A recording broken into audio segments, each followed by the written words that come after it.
Hi friends, here's a quick piece of advice for all of you who are preparing for Cambridge First Certificate.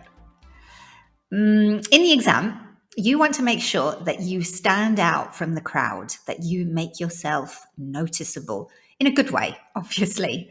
So you need to pay attention to every single word that comes out of your mouth. It's the little details that make the difference between passing the exam with a C or a B, or better still, with grade A. So let's start with one of those little details that you need to take care of. Let's start with the expression, I think. Now, native speakers use this all the time. There is nothing wrong with it. It's perfectly correct. But is it a good idea for you to use in your exam? And the answer is probably not. Not because there's anything wrong with it, as I said, but because it's so common. And you want to stand out from the crowd. Remember, you want to be different. Let's be honest. Diciamo un po' le cose come stanno. You want to be better than the other candidates.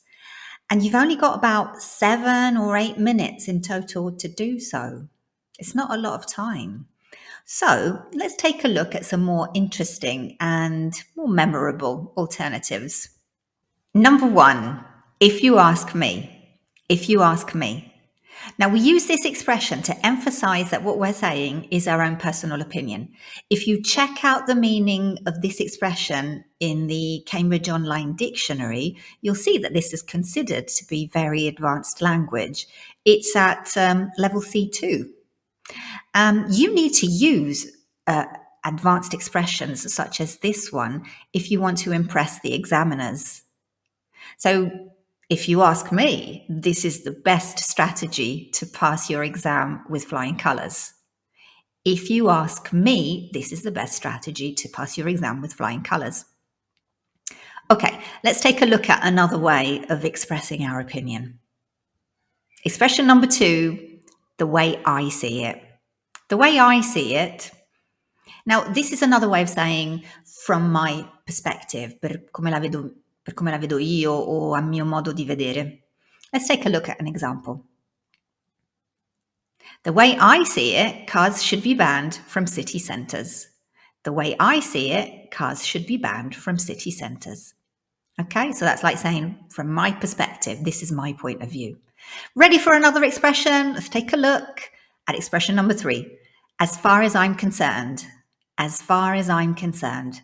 Which I would probably translate with per quanto mi concerne, per quanto mi riguarda.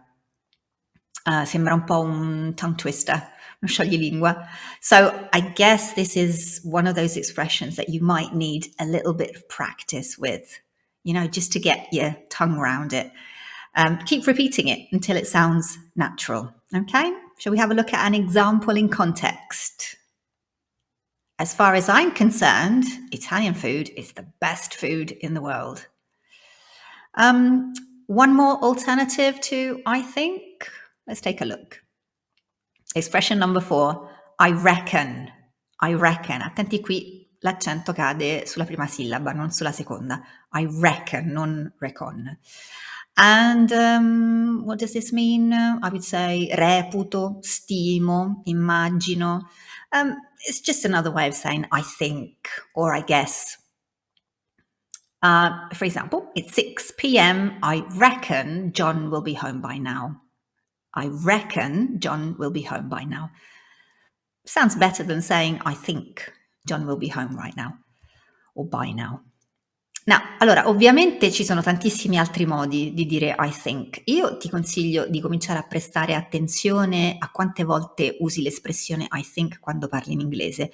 Noterai che lo usi tantissimo ed è uno spreco di tempo prezioso. Le parole possono essere usate molto più saggiamente durante l'esame, sempre però per quel discorso di fare una buona impressione sull'esaminatore e mostrare la varietà del proprio linguaggio. Quindi comincia a fare uno sforzo consapevole nell'evitarlo, sempre insomma nella consapevolezza che non è sbagliato, ma è troppo semplice forse da utilizzare nel contesto esame. Ok? Quindi non è sbagliato assolutamente, evitalo semplicemente perché utilizzando altre espressioni questo ti farà sembrare uno speaker molto più avanzato. E sono proprio questi piccoli dettagli che ti daranno la possibilità di aumentare il tuo punteggio nella speaking. Ok? I hope this helps. If you liked this video, please give it a thumbs up. That would be greatly appreciated. I hope to see you soon. Till then, goodbye. Bye bye.